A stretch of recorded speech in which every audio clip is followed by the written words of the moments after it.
Welcome to Washington Today on C-SPAN Radio for Tuesday, January 24th, 2023. A lawyer for former Vice President Mike Pence says he discovered about a dozen documents marked classified at Mike Pence's home in Indiana last week and turned the documents over to the FBI. Senate Judiciary Committee holding hearing on the practices of Ticketmaster following the online crash in November when fans of Taylor Swift tried to buy tickets. Some of the issues explored today: the role of scalpers using automated bots to buy up a lot of tickets to turn a profit, and a proposal to prohibit ticket buyers from reselling them.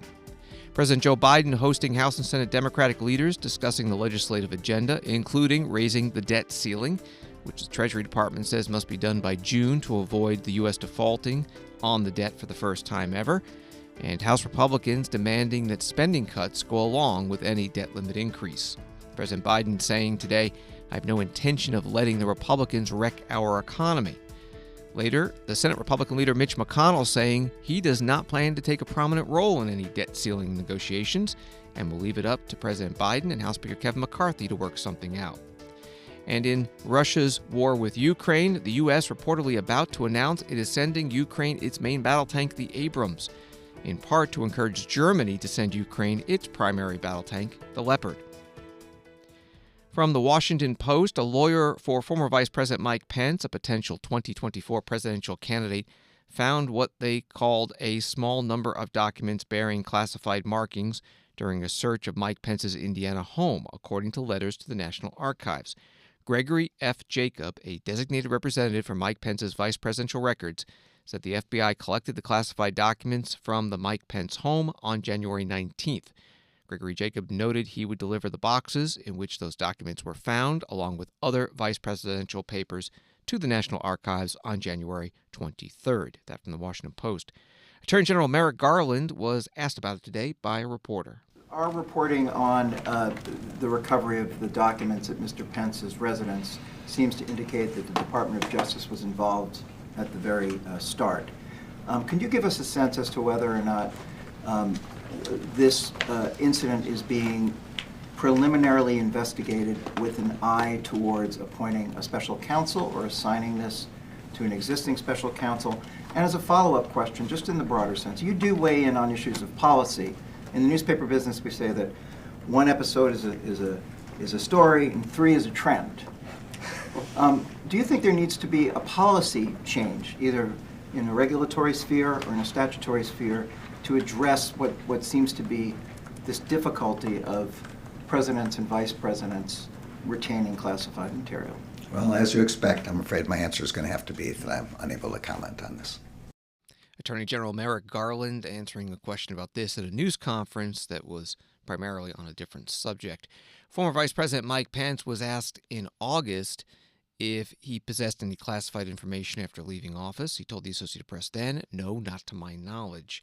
More from the Washington Post article today. The discovery of Mike Pence's home comes as President Biden has faced criticism over classified documents found at his home in Wilmington, Delaware, and a separate office, though the president has cooperated with the authorities. Last August, the FBI conducted a search of former President Donald Trump's Mar-a-Lago estate and found hundreds of classified documents.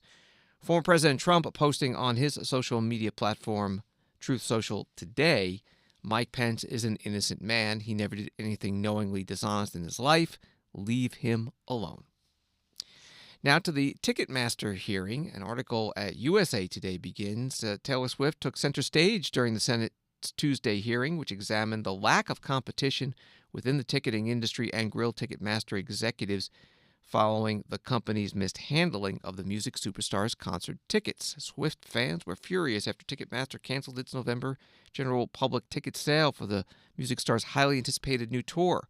Several days of turbulence during the verified fan pre-sale resulted in hundreds of thousands of snub fans who never got tickets. One of the witnesses at the Senate Judiciary Committee hearing today was Joe Berchtold, the president and CFO of Live Nation Entertainment. Live Nation, which produces concerts and shows, merged with Ticketmaster a dozen years ago. Joe Berchtold blamed what he called industrial-scale ticket scalping using bots, those computers running software that simulates human activity. There are problems in the ticketing industry, problems we believe can and should be addressed through legislation.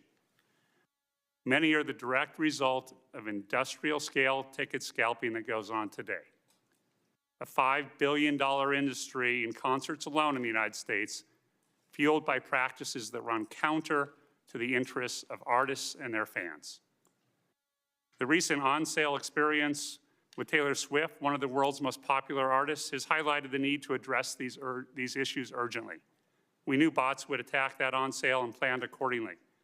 We were then hit with 3 times the amount of bot traffic that we'd ever experienced.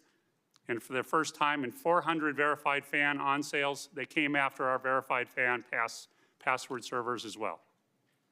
While the bots failed to penetrate our systems or acquire any tickets, the attack requires to slow down and even pause our sales.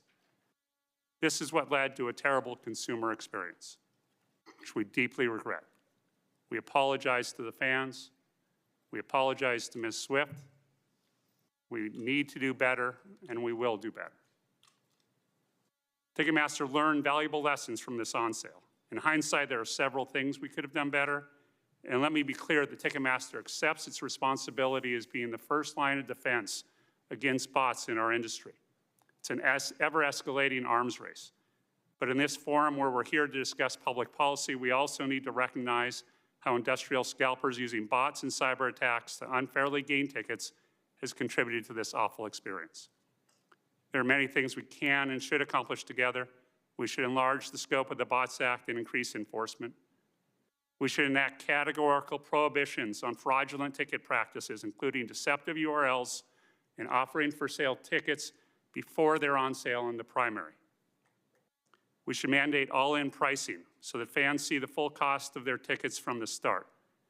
We share your goal of making live entertainment industry better for artists, teams, and fans alike, and it's in that spirit that I sit before you today, to work with you to make the fan experience better.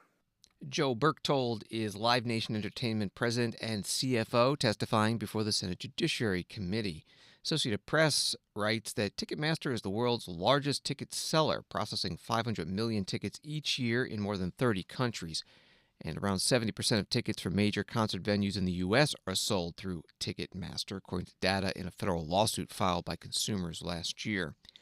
Also, this from the AP story, Senator Amy Klobuchar, a Democrat from Minnesota, saying today at the hearing that she recalled piling into a friend's car in high school to go to concerts by Led Zeppelin, The Cars, and Aerosmith, and that these days, she said, ticket prices and fees have gotten so high that shows are too expensive for many fans.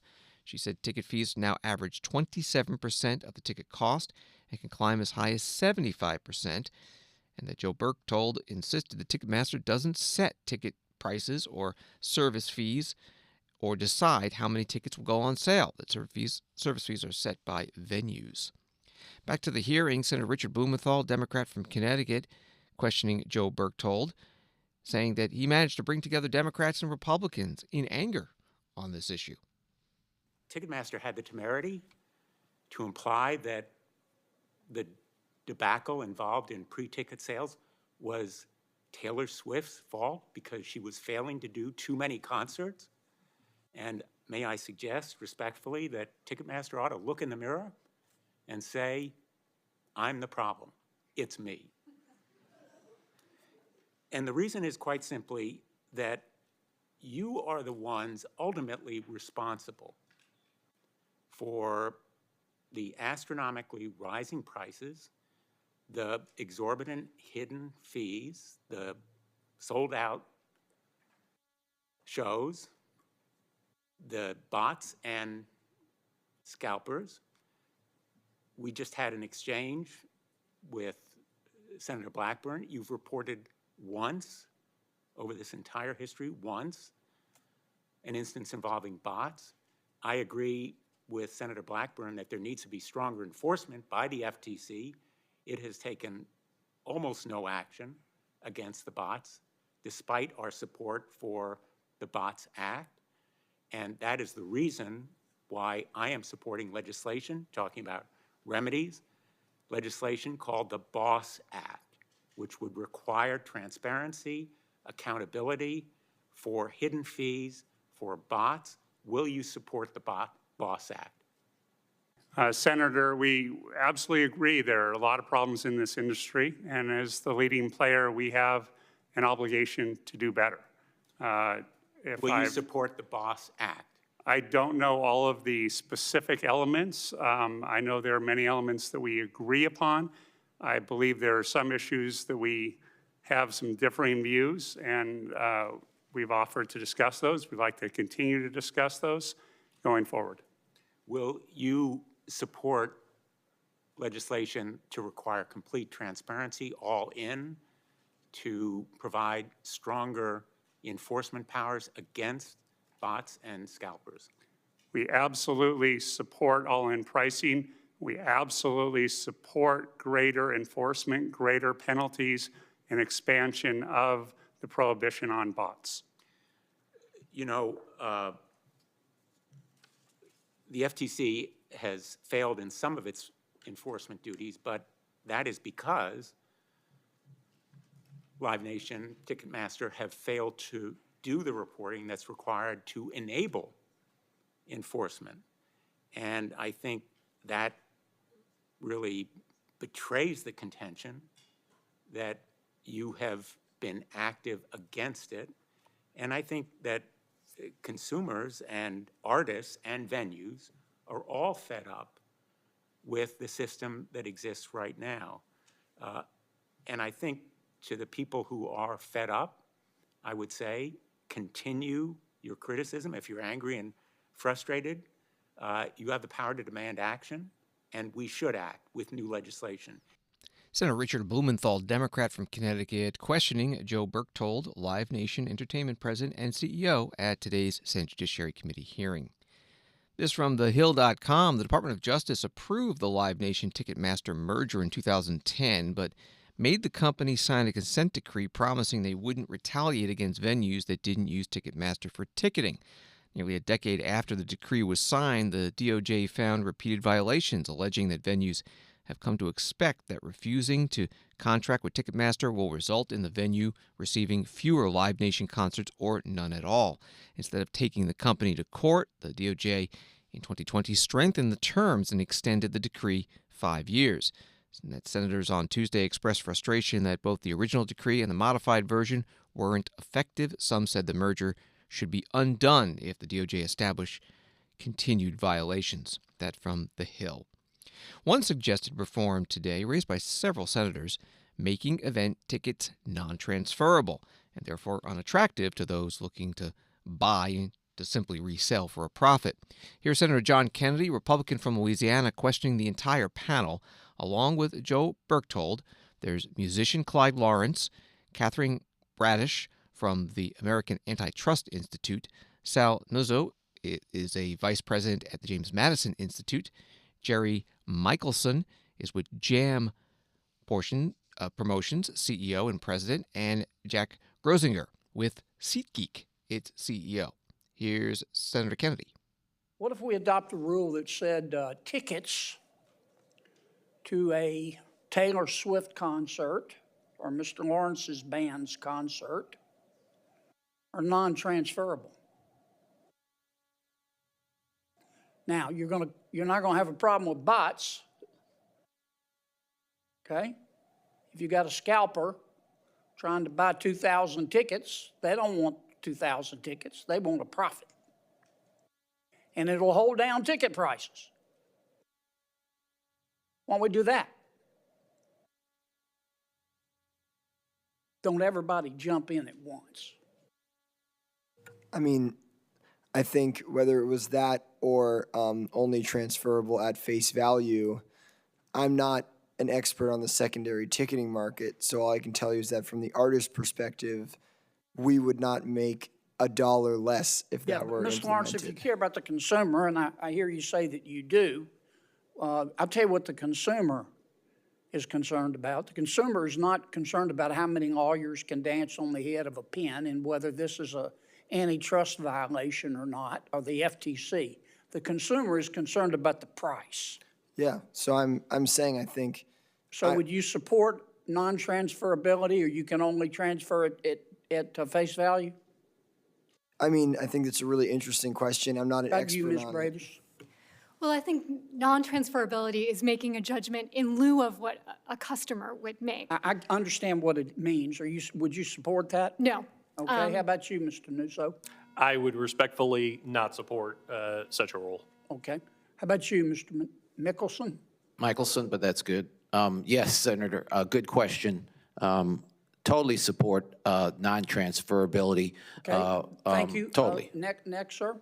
We respectfully think transferability is important for consumers. You think it's important? Is it important for consumers or for the middlemen? Like, let's say I'm going to a show with Jerry and I buy the tickets. I want to be able to send that ticket to Jerry so that we can go together. That's the exception rather than the rule. Yeah, it's certainly, I think there's interesting ways we could use. A few people may have to eat the ticket. They get sick, they can't go. But most people will think about that before they buy the ticket. Now, if you want to hold down prices, cut out the middlemen and the middle women. You want to cut out bots, make it non-transferable or transferable only at price, at face value. Couldn't a major artist, couldn't a Bruce Springsteen say, whose music I love, couldn't he say, look, I've got market power. I'm going to set this price for the ticket. I'm going to set this price for the service fee, and it's going to be non-transferable. Couldn't an artist do that with market power? For sure. Yeah, I think it's an interesting idea. And Problem solved. Some artists have done that. Problem solved. For sure. How about that, Mr. Burkholdt? Yes, Senator, we would fully support an artist's right to make their shows non-transferable. Do you support non-transferability or not? We would support non-transferability, yes. Well, then why isn't a big part of the problem just solved? Okay? If you care about the consumer, you're going to hold the price down. You're going to cut out the middleman. Now, we still have the problem of some of your colleagues say you're making too much money. Some of them say, I hear them say, you're making too much money and we want some of it. I hear others saying, you're making too much money and that's hurting the consumer because those fees get passed on. If you care about the consumer, cap the price. Cut out the bots. Cut out the middle people. And if you really care about the consumer, give the consumer a break. Not every kid can afford whatever it is, $500 to go see Taylor Swift. And I'd like to see Ms. Swift or Mr. Springsteen or some of the other major artists step up and say, you know what? We're going to support non-transferability. And we're going to cap the fees that are added on here. And we're going to make sure that the artist has paid a fair price. Everybody else can make a profit, but you can't make an obscene profit, especially the scalpers. If we do that, now we've done something. Senator John Kennedy, Republican from Louisiana, questioning the panel of witnesses at today's Judiciary Committee hearing titled "That's the Ticket: Promoting Competition and Protecting Consumers in Live Entertainment." Those witnesses including the head of Live Nation and the CEO of SeatGeek. C-SPAN cameras covered the hearing in its entirety. You can find the video and either rewatch or re-listen for free at our video library at cspan.org.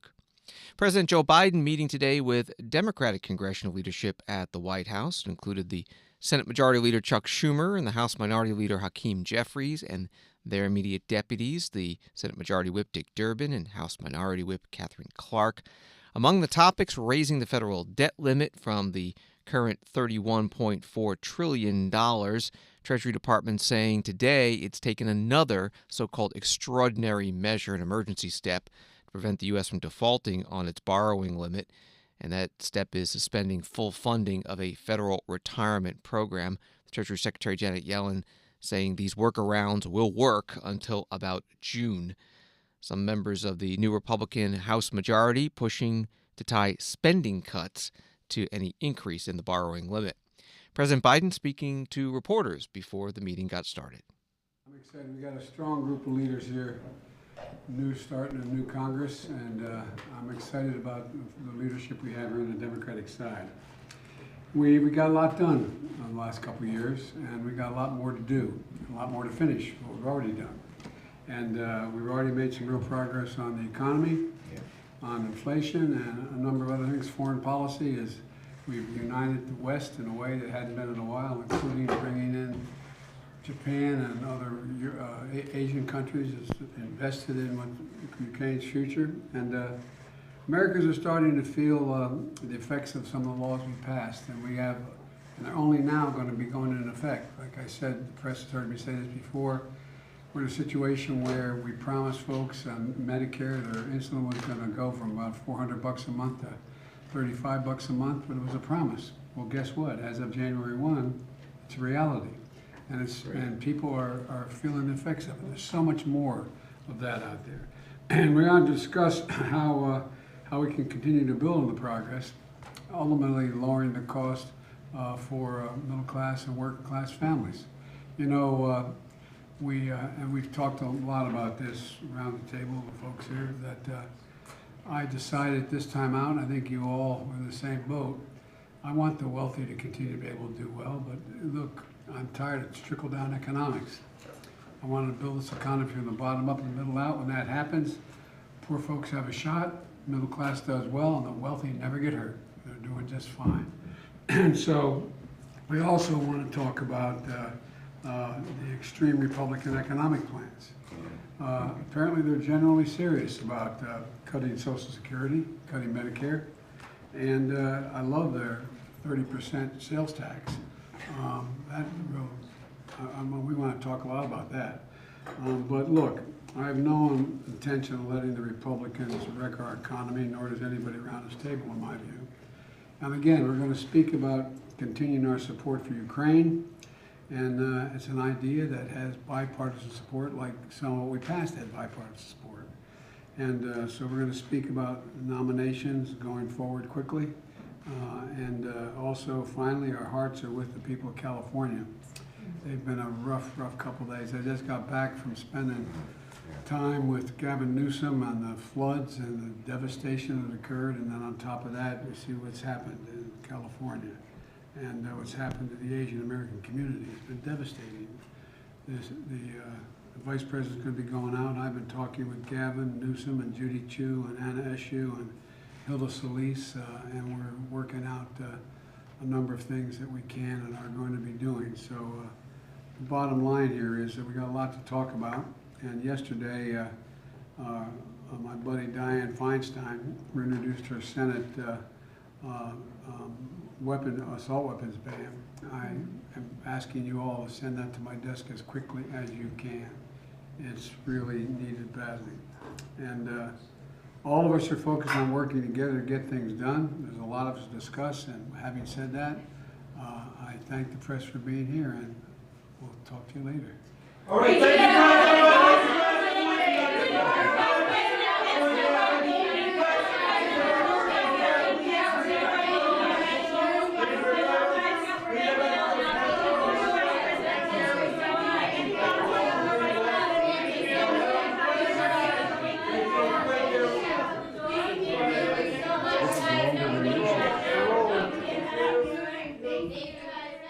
At the White House, President Biden, at the start of his meeting with Congressional Democratic leaders, not answering the reporters' questions. On Capitol Hill, the Senate Minority Leader Mitch McConnell, Republican from Kentucky, speaking with reporters about raising the debt ceiling and the requirement from some House Republicans to tie it to spending cuts. I know the big question on your mind is the notification by the Secretary of the Treasury of the need to raise the debt ceiling. This is the beginning of the discussion that always occurs in the past, probably leading to some decision this summer. And you're probably wondering what role, if any, the Senate would play in this. As some of you recall, I've been through a few of these debt ceiling situations.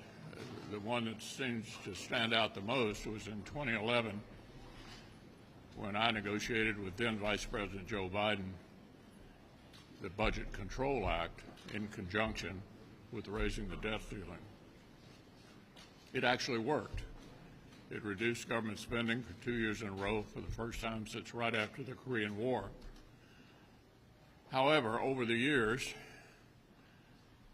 most of us on our side felt it was squeezing defense unrealistically. Democrats felt the same way on the domestic side, and we gradually pulled away from us. But if you were genuinely interested in cutting spending, it actually worked.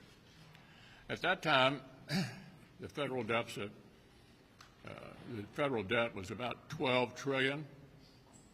It's now $31 trillion.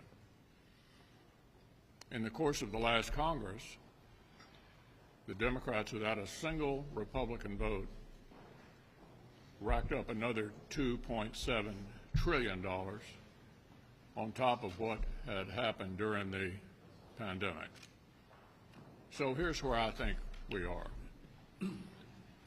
I can't imagine any kind of debt ceiling measure that could pass the Senate would also pass the House. So even though the debt ceiling could originate in either the House or the Senate, in this current situation, the debt ceiling fix, if there is one, or how it's to be dealt with, will have to come out of the House. So I think it's entirely reasonable for the new Speaker and his team to put spending reduction on the table. I wish him well in talking to the President. That's where a solution lies. Again, at the risk of repeating myself, I can't imagine any debt ceiling provision passed out of the Senate with 60 votes could actually pass this particular House.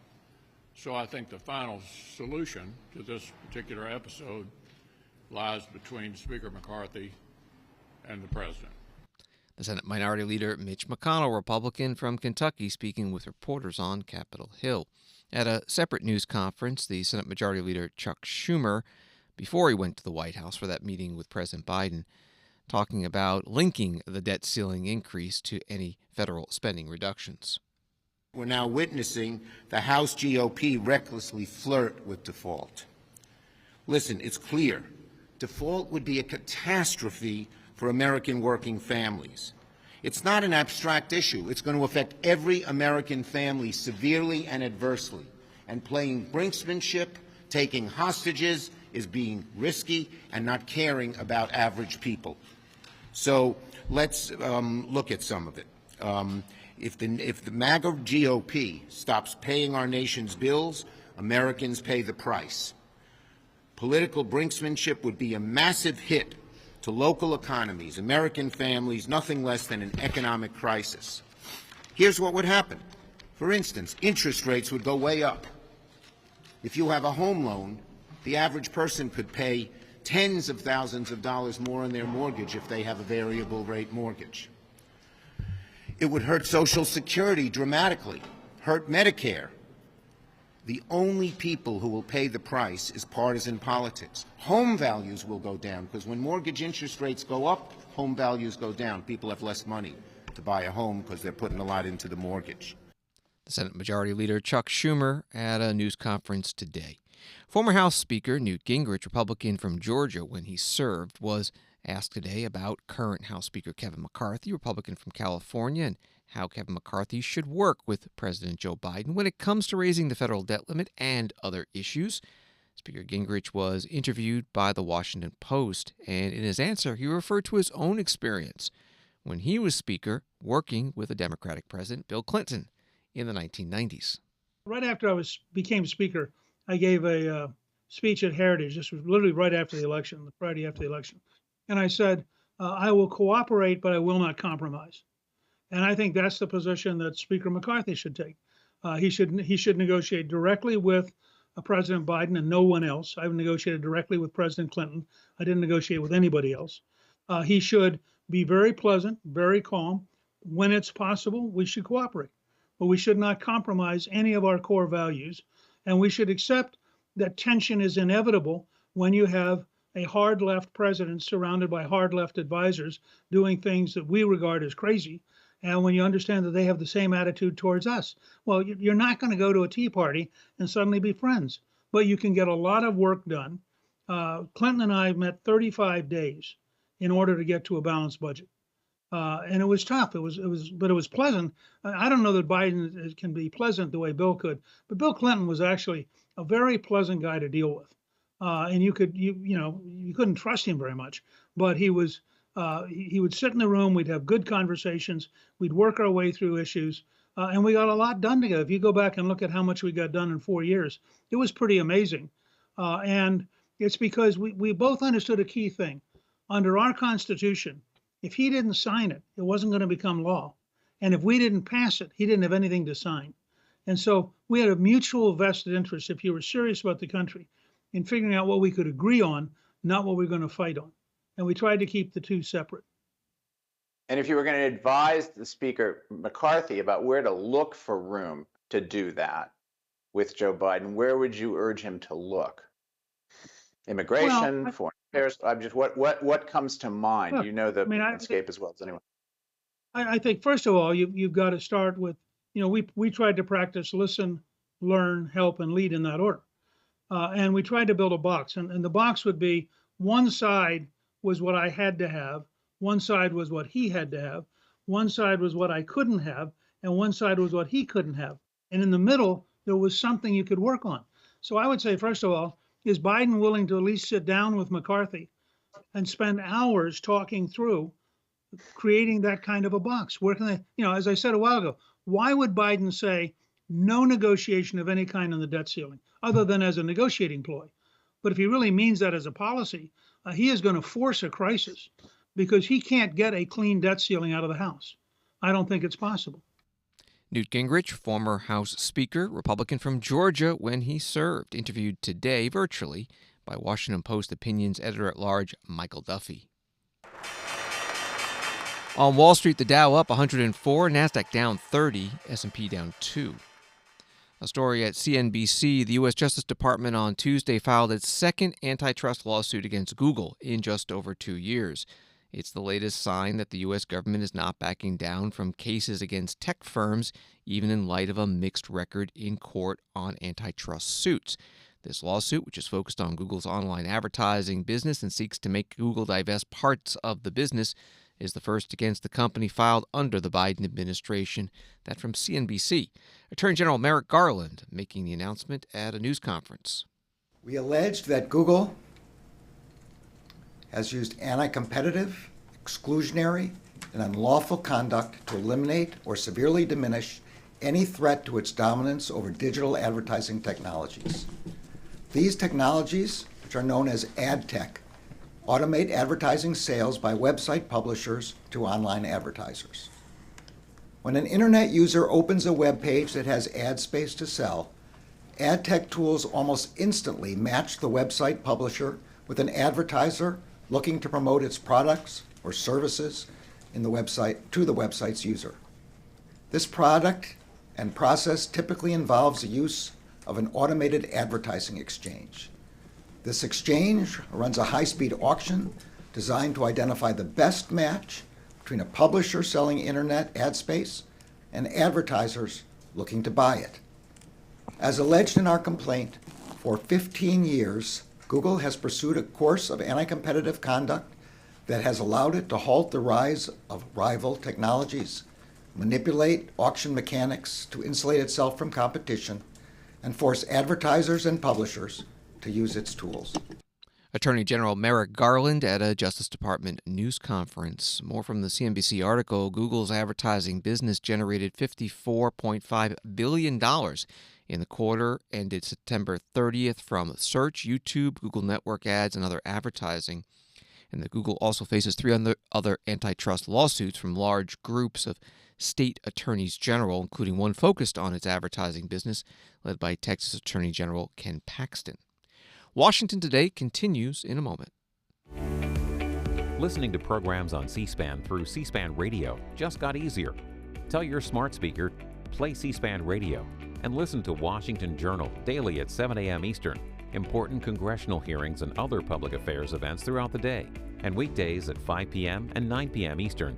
Catch Washington Today for a fast-paced report on the stories of the day.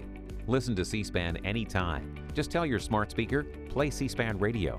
C-SPAN, powered by cable.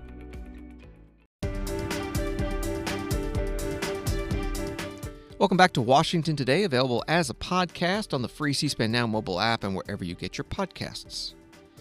President Biden again calling on Congress to pass a bill banning assault weapons. This after the latest mass shooting in California, 7 Chinese and Latino farm workers killed in Half Moon Bay.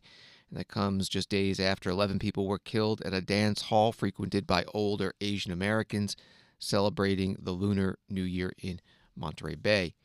White House Press Secretary Karine Jean-Pierre with this statement at the start of her news conference today. We have mourned lives lost in mass shootings after mass shootings. The flags at the White House were already at half-mast in honor of those murdered in Monterey Park when we learned of the shooting in Half Moon Bay. President Biden, like most Americans, believes that this is an urgent issue, that too many of our neighbors, colleagues, kids are losing their lives to gun violence. Over the last 2 decades, more school-aged children have died from guns than on-duty police officer and active duty military combined.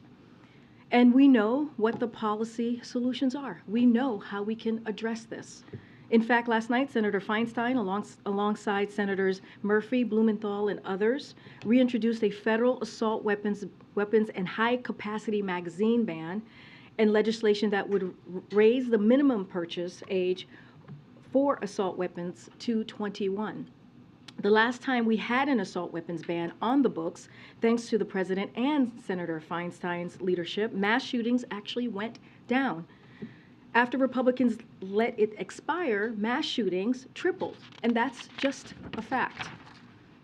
As you all know, President Biden has taken historic executive action to reduce gun violence, and last summer he signed the bipartisan Safer Communities Act, the first significant piece of gun safety legislation in nearly 30 years. But he continues to believe, and these tragic events continue to show us, there is more to be done to keep our homes, schools, and communities safe. The President and the First Lady are thinking of those killed and injured in these latest shootings across America, but more importantly, he's urging both chambers of Congress to act quickly and deliver this assault weapons ban to his desk and take additional action to keep American communities, schools, workplace, and homes safe. White House Press Secretary Karine Jean-Pierre, part of her opening statement at her news conference today at the White House. Up on Capitol Hill, a new member of Congress, Rich McCormick, Republican from Georgia, speaking on the House floor about a new Bureau of Alcohol, Tobacco, Firearms, and Explosives gun regulation that was published in just the past couple of weeks. Mr. Speaker, I rise today in defense of the Second Amendment, which is once again under attack by the unelected federal bureaucrats in Washington. The Bureau of Alcohol, Tobacco, and Firearms and Explosives is seeking to reclassify firearms with pistol braces as short-barreled rifles, a classification which threatens to make criminals of tens of millions of law-abiding Americans who've already purchased these. The extra red tape, fees, and registrations that the ATF wants to require an unnecessary punishment for shooting enthusiasts who purchase perfectly legal accessories to their legal firearms. This follows a long pattern we have seen for decades in Washington anti-gun, unconstitutional policies which could never make it through Congress as a law that is imposed upon the public through rulemaking process. Americans are tired of unelected federal agencies spending their tax dollars attacking and curtailing the constitutional rights of law-abiding citizens. With that, I yield my time. Congressman Rich McCormick, Republican from Georgia, on the House floor. A CNN article explains that the new regulations would subject pistol stabilizing braces to additional regulations, including higher taxes, longer waiting periods, and registration. Another CNN article today, the Biden administration finalizing plans to send U.S.-made Abrams tanks to Ukraine and could make an announcement as soon as this week, according to 3 U.S. officials familiar with the deliberations. Article continues, the timing around the actual delivery of the tanks is still unclear, and it normally takes several months to train troops to use the tanks effectively, officials said. Announcement about the tanks could be part of an attempt to break a diplomatic logjam with Germany, which indicated to the U.S. last week that it would not send its Leopard tanks to Ukraine unless the U.S. also agreed to send the M1 Abrams tanks. Senator Lindsey Graham, Republican from South Carolina, just returning from Ukraine to Washington, D.C. He met with Ukrainian leadership there, and today at a news conference urging Germany to send the Leopards and the U.S. to send those Abrams. I am more optimistic today than any time in recent memory about military assistance going into Ukraine in the form of tanks. I've had discussions with our German allies. This is a moment for Germany to shine. The spotlight is on Germany, unlike any time really since World War II. They have a chance to be a force for good. The German Leopard tank can be outcome determinative on the battlefield, and I'm hoping that Germany will understand that defeating Putin in Ukraine is in Germany's national security interest. He will keep going if he's not stopped. If you don't believe me, listen to him. If he gets away with this, world order as we know it becomes a joke. Boundaries mean nothing. If he's not prosecuted or those under his command are not prosecuted for blatant war crimes, then everything we said after World War II just becomes hollow rhetoric. Wouldn't it be embarrassing for the free world to gather in Munich in the middle of February talking about world order and freedom and the rule of law and recognizing sovereign nations' right to exist if by that time we had not provided the tanks that Ukraine desperately needs? So I'm hoping that the Department of Defense here in America will reassess their position. I understand the Abrams is not the best fit. I understand the technical problems associated with sending the Abrams. But what we're urging is to lead by example. The British sent, I think, 14 Challenger tanks, and that has set a precedent that I hope we will follow. And as to our German allies, the sooner you can make this decision, the better off for the world. The day that Berlin signs off on Poland and other nations sending the Leopard tank, the day that the German government says we will also send tanks, is a day closer to liberating Ukraine and ending this nightmare. Senator Lindsey Graham, Republican from South Carolina, at a news conference today on Capitol Hill, joined by two Democratic senators who recently joined him on a visit to Ukraine, a CODEL or congressional delegation. Richard Blumenthal from Connecticut and Sheldon Whitehouse from Rhode Island.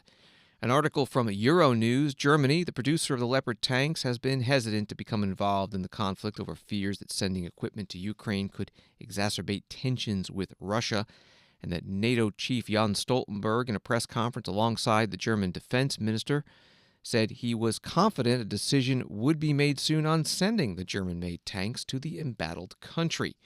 Here is Jens Stoltenberg. He was also asked about how disagreement on this issue is playing out in public. The most important thing is that Chancellor Scholz and also Minister Peterius, they are absolutely right when they point out the significant contributions Germany has delivered and continue to deliver to Ukraine. That's actually substance, that matters, it makes a difference on the battlefield every day. The fact that Germany is one of the allies that are providing the most support when it comes to artillery, ammunition, advanced air defense systems, the Gepards, the RST, and also now heavy infantry fighting vehicles, the Martyrs. These are important armored capabilities that significantly strengthen the combat capability of Ukraine. And therefore, I agree with the Chancellor and also the Minister that actually we need to remember and recognize these significant German contributions. Then other allies are providing similar capabilities, air defenses, armored vehicles, infantry fighting vehicles, and some allies also providing battle tanks. Then we have a discussion on the Leopards. And I think that's a kind of natural part of an evolving policy when it comes to exactly what kind of capabilities we should deliver to Ukraine. And I think it's important also to protect the space for confidential consultations among allies. That's part of being an alliance of 30 allies. And actually, we're also working with a lot of partners, as we did in Ramstein, to consult, to assess, and then to make decisions in close consultation. And also, I welcome, of course, the message from the minister that there will be a conclusion soon, because time matters. Big announcements were made last week, and there will be new announcements as we move forward as an alliance. NATO Secretary General Jens Stoltenberg at a news conference in Brussels, Belgium, at NATO headquarters with the German defense minister. A few more headlines about the war. This from BBC News. Several senior Ukrainian officials have resigned as President Volodymyr Zelensky begins a shakeup of personnel across his government. A top advisor for deputy ministers and 5 regional governors left their posts on Tuesday. Their departures come as Ukraine launches a broad anti-corruption drive. Recently, authorities have seen bribery claims, reports of officials buying food at inflated prices, and one figure accused of living a lavish lifestyle. That from BBC News. And New York Times tweeting today, the doomsday clock is closer to midnight than it has ever been after the bulletin of the atomic scientists set it at 90 seconds to midnight on Tuesday, citing the war in Ukraine as well as climate change, online disinformation, and other threats. Former U.S. Secretary of Homeland Security Jeh Johnson had his official portrait unveiled today at Homeland Security Department headquarters in Washington, D.C. Jeh Johnson was secretary from December 2013 to January 2017 under former President Obama. During the ceremony, he told a couple of stories about what life has been like since he left government service. At Reagan National, I was headed from Reagan National to a family reunion in Bristol, Virginia. You know, to go from one place in Virginia to another place in Virginia, you've got to go through Atlanta. But I was on my way to Bristol, Virginia, 3 different airplanes, and I'm in the TSA line. The TSA line, you all know TSA here, right?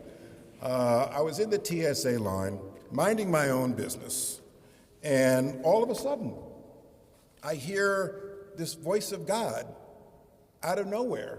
Hi, I'm Jeh Johnson, Secretary of Homeland Security. If you see something, say something.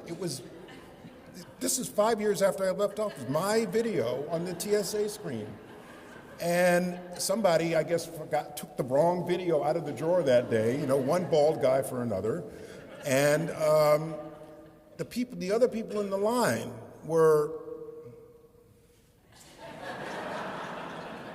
and I couldn't help it. I got to the checkpoint, and the TSA officer, lower your mask, please. And I said, look behind you. Help. Former Homeland Security Secretary Jeh Johnson at his official portrait unveiling today in Washington, D.C. He's one of only 7 Senate-confirmed Homeland Security secretaries since the department was created 20 years ago. Thanks for listening to Washington Today. Sign up for C-SPAN's evening newsletter, Word for Word, to get the stories Washington is talking about sent to your inbox every day. Subscribe at c-span.org/connect. Have a good night.